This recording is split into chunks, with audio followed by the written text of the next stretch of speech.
Hi friends, आज आपके बीच मौजूद हैं पॉलिटिकल एक्सपर्ट और विदेश नीति के विशेषज्ञ मिस्टर अभय कुमार, जो भारत और चाइना के संबंध पर प्रकाश डाल रहे हैं। और ये प्रारंभिक दौर की बात है। आज ये पहला वीडियो है और एक सीरीज चलेगी जिस पर हम लोग संपूर्ण भारत चाइना के संबंध का विश्लेषण करेंगे। अगर संबंध की हम बात करें तो भारत चाइना का संबंध सिर्फ अगर आज हम 2020 और आज के माहौल की अगर हम बात करें तो थोड़ा सा जल्दीबाजी होगा पहुंचने की यहाँ पर कि भारत चाइना के संबंध को सिर्फ आज के एंगल से नहीं देख सकते। भारत चाइना के अगर संबंध को देखना होगा तो हमें अभी लगभग 70 साल पहले जाना पड़ेगा, और अगर 70 साल से पहले जाए तो और अच्छे ढंग से हम समझ सकते हैं। जैसे कि मैं बताऊं कि भारत का इतिहास अगर देखा जाए, मॉडर्न इंडिया का 1947 में जब भारत स्वतंत्र हुआ उसके बाद से भारत के मतलब फॉरेन रिलेशन या भारत का एक नया इतिहास शुरू होता है। और चाइना की भी बात करें तो चाइना भी उसी वक्त जब हम लोग का देश 1947 में स्वतंत्र हुआ, उसी वक्त 1949 में हम लोग से 2 साल के बाद चाइना भी एक कम्युनिस्ट कंट्री बना और चाइना में नया सत्ता आया। अगर सत्ता के आने की पहले की बात तो बताएं तो और भी ज़्यादा दिलचस्प और महत्वपूर्ण है, और वह बात आज भी चाइना को और पूरे विश्व को अफेक्ट कर रहा है। मैं बताऊं कि अगर चाइना की अगर हम बात करें तो लंबे समय तक चाइना में कुओमिंतांग और माओइस्ट की लड़ाई चलती रही। कुओमिंतांग के नेता थे चियांग काई शेक और माओइस्ट के नेता थे या कम्युनिस्ट के नेता थे माओ जेडोंग। इन दोनों की जो लंबी लड़ाई चलती रही, और मैं बताऊं कि जो वर्ल्ड वॉर 2 हुआ था उस समय चाइना ROC के नाम से जाना था, रिपब्लिक ऑफ चाइना, और उस समय चाइना के नेता वर्चुअली थे चियांग काई शेक थे, और उन्होंने वर्ल्ड वॉर 2 में भाग भी लिया था चाइना की तरफ से।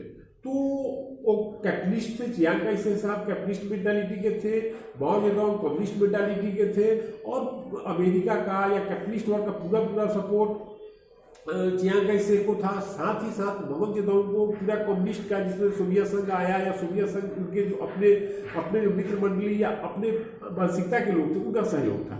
लेकिन ये एक आश्चर्य की बात थी कि किन परिस्थितियों में चियांग काई शेक हार गए, उनको ताइवान भागना पड़ा और माओ जेडोंग जीत गए। अभी भी एक गुर रहस्य है और एक बड़ी ही अजीब बात है कि कैसे मतलब मजबूत चियांग काई शेक हार गए और उनके अपेक्षा थोड़ा कमजोर दिख रहे माओ जेडोंग जीत गए।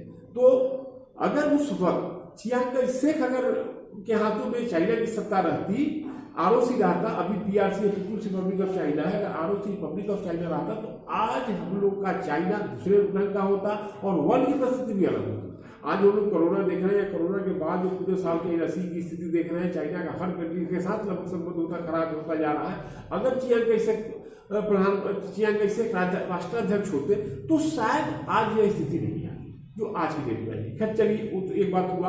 हम लोग 1949 में अभी तक हम ये बात कर रहे थे कि 1949 के पहले चाइना में कैसे कुओमिंतांग हारा और माओ जेडोंग या कम्युनिस्ट सत्तासीन हुए। ये तो एक बात हुई।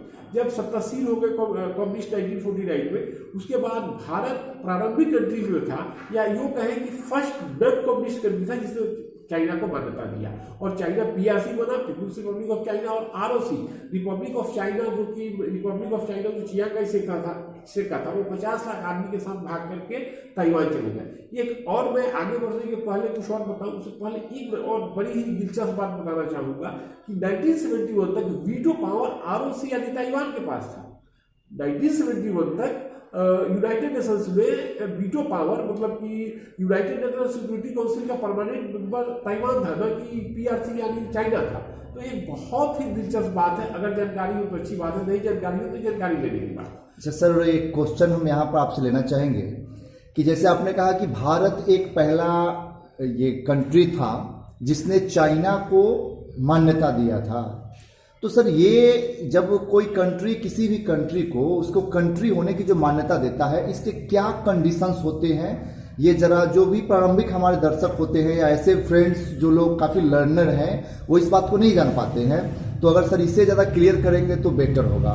देखिए, पहले मैं एग्जाम्पल दूंगा फिर बात। Okay sir. पहले यह है कि इसराइल जो एक यहूदी कंट्री है, मैं पहले बताऊँ, वर्ल्ड में सिर्फ 3 कंट्री है जो धर्म के आधार पर बना है। सिर्फ 3 कंट्री है, भारत, पाकिस्तान, इसराइल, फिलिस्तीन, north Ireland and Ireland. World में सिर्फ 3 कंट्री है जो कि धर्म के आधार पर जिसका उत्पत्ति हुआ है या विभाजन हुआ है। फिर से मैं बता रहा हूँ, भारत, पाकिस्तान, हिंदू, मुस्लिम, यहूदी और मुस्लिम के तौर पर हुआ इसराइल और फिलिस्तीन, और कैथोलिक एंड प्रोटेस्टेंट क्रिश्चियन के तौर पर हुआ नॉर्थ आयरलैंड और आयरलैंड। सिर्फ 3 कंट्री हुआ है। मैं बताऊं कि इसराइल को उसके नेबरिंग या अरब वर्ल्ड में किसी कंट्री ने शुरुआती दिनों में मान्यता नहीं दिया। सबसे पहली कंट्री बनी जिसने उसको मान्यता दिया था वो था इजिप्ट था, और इस इजिप्ट के जो राष्ट्रपति थे अनवर, सादिक अनवर, उनकी जिन्होंने उसको मान्यता दिया था उनकी हत्या कर दी गई। सिर्फ इसलिए हत्या कर दी गई क्योंकि आपने इसराइल को क्यों मान्यता दिया।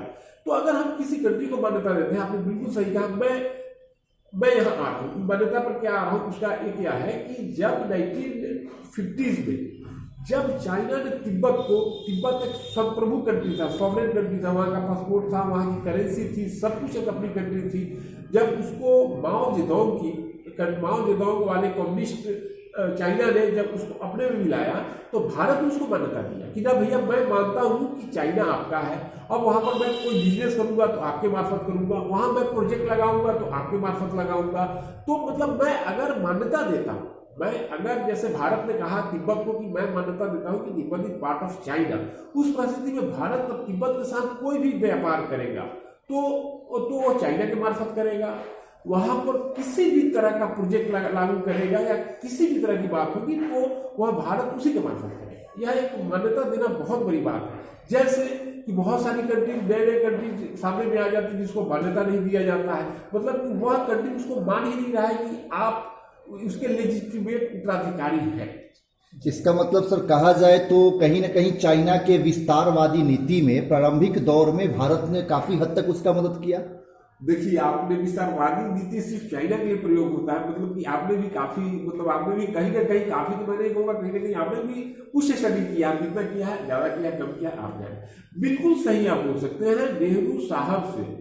नेहरू साहब ने जो तिब्बत को मान्यता दिया कि मैं मानता हूँ कि तिब्बत आपका है, लेकिन मैं एक भूल कहूँगा, मैं व्यक्तिगत लेवल पर कह सकता हूँ कि उसके बदले अगर नेहरू साहब कहते उस समय तक कश्मीर पीओके, पाक ऑक्यूपाइड कश्मीर का एक बड़ा हिस्सा तब तक चला गया था पाकिस्तान के पास, जो अभी पाकिस्तान एडमिनिस्ट्रेटर करते हैं, इसको पीओके, पाक ऑक्यूपाइड कश्मीर हम लोग कहते हैं। अगर नेहरू साहब कहते माओ जेडोंग को कि भैया मैं तब आपको, अगर आपको मैं मानता हूँ कि तिब्बत आपका है, कि आप मानो कि पाकिस्तान भारत का है, तो पाकिस्तान सॉरी पीओके, पाकिस्तान मतलब पीओके, पाक ऑक्यूपाइड कश्मीर भारत का है, तो एक बराबरी की बात होती। लेकिन वहां पर एक थोड़ी सी मैं कहूंगा कि उनको करना चाहिए था, किया नहीं किया, भूल हुई न भूल हुई, ये तो अलग की बात है। मैं नहीं यहाँ इस प्लेटफॉर्म पर सर, तो ऐसा भी तो हो सकता है कि उस परिस्थिति में ऐसा रहा हो, चूंकि सारे दुनिया के लोग और भारत भी मानते थे कि कश्मीर हमारा है, तो उसमें पाकिस्तान का हिस्सा है ये तो मानने की कोई सवाल ही नहीं थी। तो कहीं वो ये इस बात को मान रहे होंगे कि जब पूरा कश्मीर, संपूर्ण कश्मीर हमारा है, भले ही तत्कालिक समय, उस समय में कुछ उसका अंश जो था उस समय के द्रोहियों के पास कहिए या फिर पाकिस्तान से समर्थित जो लोग उग्रवादी थे उनके कब्जे में आ गया था। तो इस बात को लेकर के कहीं हो सकता है कि जवाहरलाल नेहरू चीन के सामने ऐसी कोई प्रस्ताव ही नहीं रखी हो। देखिए, बात ऐसी है कि आप जो बता रहे हैं वह बात, देखिए उसको 2-3 एंगल से हम इंटरप्रेट कर सकते हैं। एक आप जो बोल रहे हैं वो भी अपनी जगह मान सकता हूँ या माना जा सकता है, लेकिन ऐसा नहीं है कि जो कश्मीर शुरुआती दिनों में ही चला गया पाकिस्तान के पास, उतना ही अभी, ऐसा नहीं कि उसके बाद वो एक्सटेंशन हुआ है। तो कहने का है कि जितना उन्होंने लिया, भले यूएन में मामला गया, लेकिन कम से कम उनको इस बात पर एक राजाबंदी माओ जेडोंग से लेनी चाहिए थी कि ना भैया पीओके भारत का है, उनको अगर मान्यता ले लेते, क्योंकि आप तिब्बत उस समय का सबसे बड़ी बात है कि मैं एक बात बताऊं कि अभी के चाइना की तुलना उस समय के चाइना से न करेगा, क्योंकि उस समय का जो चाइना था वह एक काफी लीन थी, कमजोर चाइना था। आपको पता है 1954 में जब वहां के प्रधानमंत्री भारत आए थे तो कैसे आए थे? भारत से फ्लाइट गया था, भारत से प्लेन गया था जिस पर वो आए थे। आज का चाइना को आप 1950 से चाइना से मत मिलाइए। चाइना तब डेवलप हुआ है जब 1970s में, मिड 1970s, जिन चियाओपिंग वहां के राष्ट्रपति बने हैं, उन्होंने लिबरलाइजेशन शुरू किया, तब जाकर के चाइना का वर्तमान स्वरूप आप देखते हैं। नहीं तो आप ये मत समझिए कि चाइना वर्तमान वाला जो चाइना है उस समय वाला चाइना था। उस समय का चाइना कमजोर चाइना हुआ करता था। उस समय भारत उससे ज्यादा डेवलप था। बहुत ज्यादा डेवलप तो मैं नहीं कहूंगा, लेकिन उससे ज्यादा डेवलप था। अभी का जो स्वरूप आप चाइना का देख रहे हैं वह चाइना 1978 के बाद का चाइना है। उस 1978 के पहले का चाइना भारत से कमजोर था। अभी भी हम लोग का ये मानना है, मैं जरूर मानता हूं कि अगर जैसे डेंग जियाओपिंग ने 1970s लास्ट 1978 के आसपास जब उन्होंने लिबरलाइजेशन शुरू किया, भारत भी अगर उसी वक्त शुरू कर दिया रहता तो आज भारत और चाइना टक्कर देते रहते। उन्होंने जहां 78 में लिबरलाइजेशन शुरू किया, हमने 1991 में लिबरलाइजेशन शुरू किया है। तो अच्छा सर, ये लिबरलाइजेशन वर्ड को जरा क्लियर करेंगे। लिबरलाइजेशन लिबरलाइजेशन मतलब बाहर की कंपनी आवे हमारे यहाँ। हाँ सर, जो हमारा जो फॉरेन जो नियम्स है वो बिल्कुल आप सही बोल रहे हैं। तो लिबरलाइजेशन मतलब उदारीकरण, बाहर की कंट्री हमारे यहाँ आवे, प्लांट लगावे, एक प्रकार का एक ग्लोबल विलेज बन करके, जैसे कि तो अभी जो आप चाइना को देख रहे हैं, अभी वाला चाइना, उस वक्त का चाइना और अभी के चाइना को कोई तुलना नहीं। माओ जेडोंग के तो समय में यहाँ तक स्थिति की भूखमरी की स्थिति आई थी, भूखमरी की स्थिति तक आ गई थी। तो उस वक्त माओ जेडोंग वाला चाइना, माओ जेडोंग ने तो केवल एक चाइना निकाल के दे दिया, चियांग काई शेक के हाथों से या कुमिंतांग के हाथों से निकाल के बना दिया। उसको चाइना को असल वजूद बनाने वाले डेंग जियाओपिंग थे, जिनका कार्यकाल 1978 से प्रोबेबली 1992 तक का रहा। तो उस समय ही सबसे ज्यादा चाइना, उस समय जो चाइना के डेवलपमेंट का जो बीज बना वह आज पौधा के तौर पर अंकुरित है। और जो पूरे विश्व को, नॉट पूरे भारत को ही नहीं, भारत तो एक उसका एक छोटा सा एक मैं कहूँगा, पूरे विश्व को, चाहे जापान हो, साउथ कोरिया हो, अपने जितने नेबरिंग कंट्री, फिलीपींस हो, इंडोनेशिया हो, सब वियतनाम हो, सबके साथ उसका कहीं ना कहीं झगड़ा चल रहा है। साउथ चाइना सी में लगभग सभी कंट्रीज के साथ उसका झगड़ा चल रहा है। और मैं उसके चाइना इस बात का बेनिफिट ले रहा है। आप बहुत विद्वानों को सुनते होइएगा, लेकिन आज तक मैंने किसी विद्वान को कहते हुए नहीं सुना, क्योंकि चाइना को पता है कि मेरे सारे विरोधी एक प्लेटफॉर्म पर कभी नहीं आ पाए। चाइना के सारे जो विरोधी है, चाइना का विरोध 2-3 कंट्री, कंबोडिया को छोड़ दीजिए और नॉर्थ कोरिया को छोड़ दीजिए, तो लगभग सभी कंट्री के साथ, हालांकि रूस के साथ उससे बहुत बड़े व्यापार है, बहुत बड़ा 0.4 ट्रिलियन का उसका दोनों का गैस ग्रेट साइबेरियन, उनका कुछ गैस का अपना पेट्रोलियम का एक्सचेंज है कि भैया पेट्रोल का एक्सचेंज होता है। वर्चुअली पुतिन साहब ने चाइना के साथ 0.4 ट्रिलियन का जब बिजनेस रिकॉर्ड किया, उसके बाद से ही रसिया भी रिवाइव किया है, और उसके बाद से रसिया की स्थिति मजबूत होनी शुरू हुई। तो मैं बताऊंगा लगभग उनका 2-3 कंट्री के साथ छोड़ दीजिए, पाकिस्तान में उनका एक प्यादा है, उनके साथ बिजनेस टाई है रसिया के साथ। फिर मैं बताऊं नॉर्थ कोरिया तो उनका ही बच्चा है, नॉर्थ कोरिया की मैं बात नहीं करूंगा। कंबोडिया के अलावा कोई उसका मित्र नहीं, सभी लोग उसे प्रताड़ित है। वियतनाम उसे प्रताड़ित है, फिलीपींस उसे प्रताड़ित है, इंडोनेशिया प्रताड़ित है, जापान से उसके झगड़ा रहा है, दक्षिण कोरिया से रहा है, तो सबके साथ रहा। लेकिन चाइना सिर्फ इसका बेनिफिट ले रहा है कि उसके सभी जो विरोधी है एक प्लेटफॉर्म पर जुटेंगे नहीं, इकट्ठा होंगे नहीं, इसी का बेनिफिट ले रहा है। जी, थैंक यू सर।